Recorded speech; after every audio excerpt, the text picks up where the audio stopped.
visible after sunset for the next few weeks.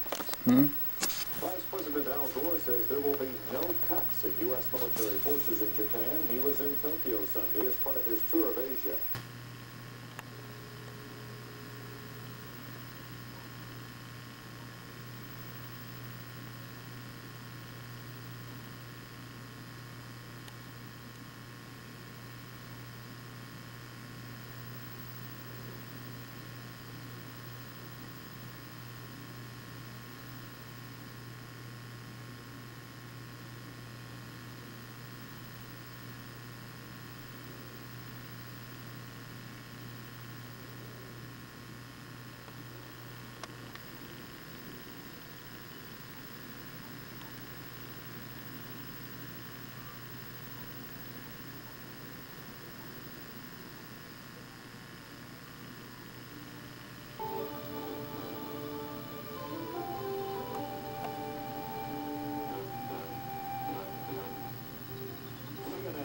News, I'm Bob Lozier. The evening sky offered astronomy buffs a celestial feast overnight.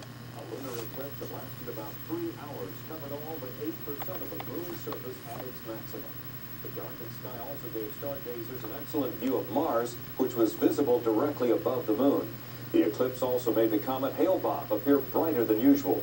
Mark Bernheimer has more on why Hale-Bopp is getting so much attention. Imagine a mountain of ice hurtling through space at more than 90,000 miles an hour. If you can't imagine that, then you might understand why people from all walks of life are flocking to deserts, mountaintops, and observatories to see a comet called Hale-Bopp.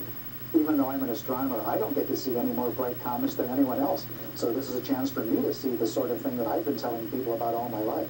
So I think it's wonderful. That may be just about as excited as a scientist gets. As comets go, Hale-Bopp is one of the biggest and the brightest to come around this century. Although the core is only about 25 miles wide, it's being pursued by a tail of gas and dust tens of millions of miles long.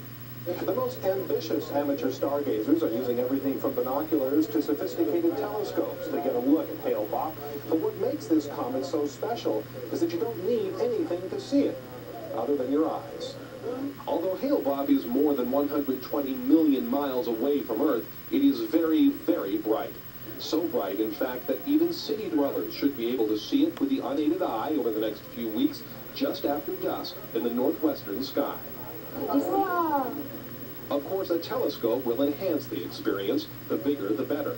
Those who come to the Griffith Observatory in Los Angeles know what it is they don't want to miss. It won't be back, you see, until the year 4357, so you might as well catch it now, you know? People feel a connection with the cosmos, and this is a chance to see one of those components of the cosmos that you don't normally get to see. And it is a part of the cosmos that none of us will ever see again. Mark Bernheimer, CNN, Los Angeles. U.S. forces are...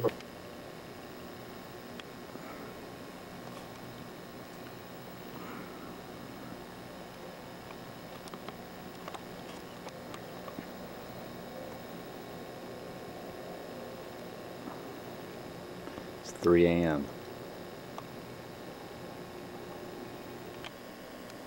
Strong moonlight.